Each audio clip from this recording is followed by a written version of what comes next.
su doctrina, sus ceremonias, sus rituales, su templo donde adorar. La Biblia también nos habla de él o nos cuenta de él acerca de la posición que ocupaba dentro de la sociedad.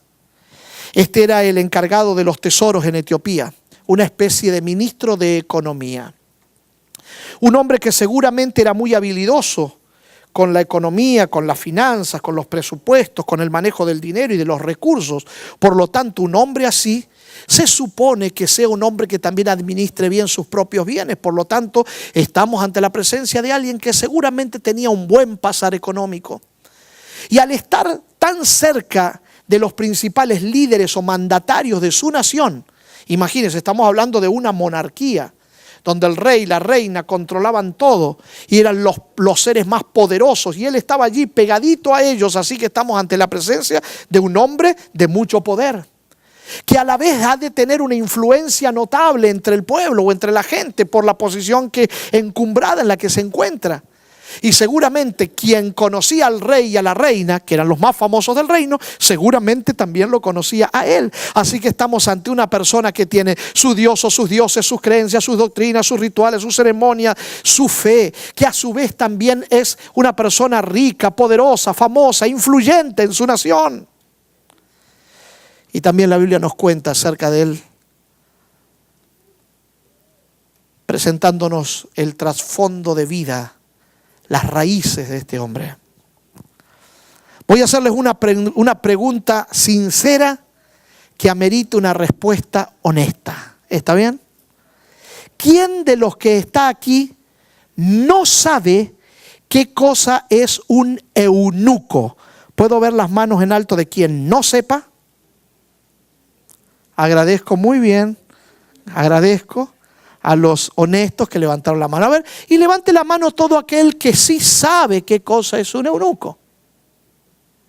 Hay algunos que no saben si saben o no saben, porque no levantaron la mano ni para una ni para otra. Bueno, para los indecisos, para los que honestamente dijeron que no sabían, y para beneficio del que ya sabe reforzar lo que sabe, voy a tratar de explicar lo más sutilmente posible de qué se trata un eunuco, debido a que entre los presentes hay menores de edad, y quizá a los padres les correspondería después explicar más ampliamente el asunto. Primero que nada, debo decir que la expresión eunuco no aplica para las damas, para las mujeres. Es solamente para los hombres. No existen las eunucas, solo eunucos. ¿Está bien? Número uno. Número dos. Un eunuco es un hombre que en la intimidad, sexualmente hablando, no funcionaba con una dama. Pastor, conozco a algunos así. No. Yo no les estoy hablando de aquel que puede estar sufriendo hoy del mal de este siglo. ¿Sabía usted que ese es el mal de este siglo llamado la impotencia sexual? Y que la mayoría de las veces está relacionada con el estrés. ¿Verdad, doctor? Y quien controla el estrés habrá resuelto el problema. Mire, si usted hubiese ido donde el doctor Pablo Balboa, le hubiera cobrado no sé cuánto cobran ahí en el hospital para decirle esto. A mí con $20 me arregla, la salida arreglamos. ¿Está bien?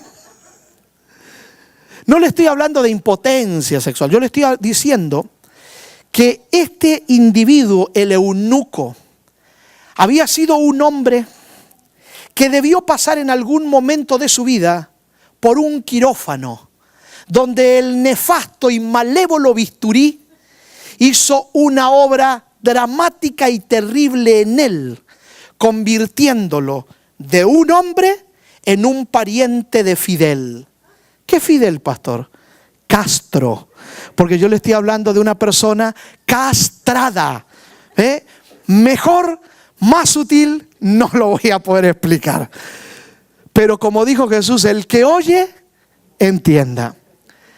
De cada 100 casos de eunucos que usted puede encontrar en la Biblia, 98, 99% de esos casos era a raíz de que ese eunuco era un esclavo. Y cuando la persona que compraba esos esclavos, y estos eran hombres, estos esclavos eran confinados a la atención de las doncellas del hogar, ese esclavo estaba condenado a pasar por el quirófano, donde el terrible bisturí haría su obra macabra en él. Eso era así.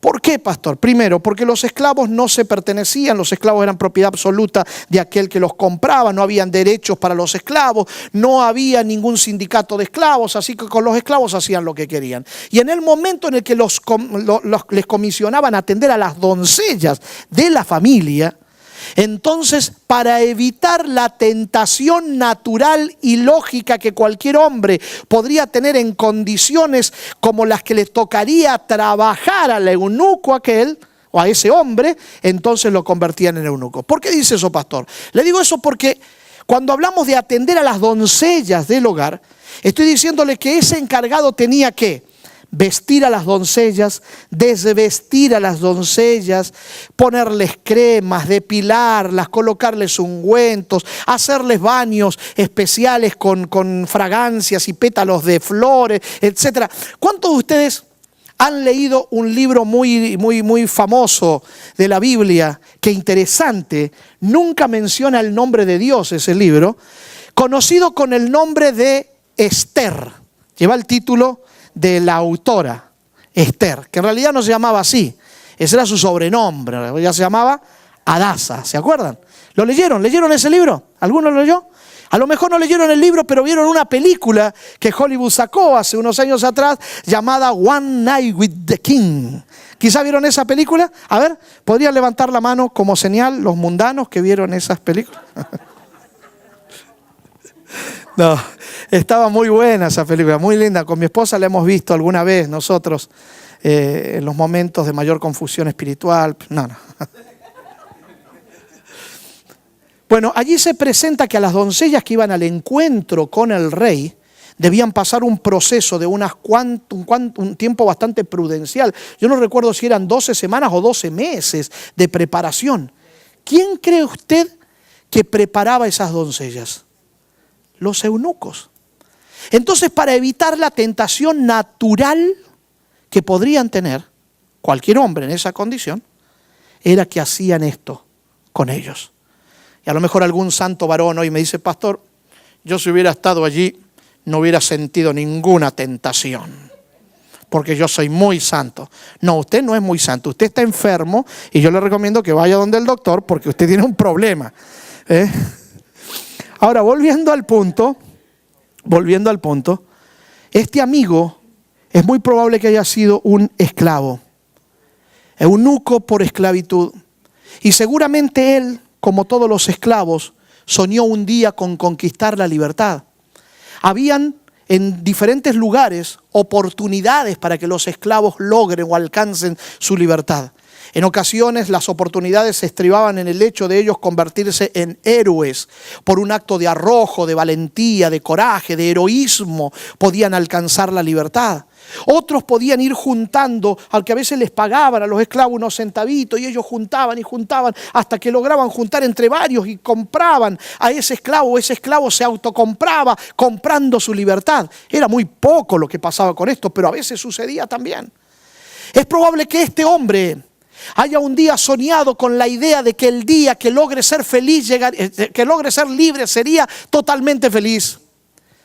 Y aunque el texto no lo presenta totalmente, pero existe mucha posibilidad de que este hombre un día haya logrado la libertad.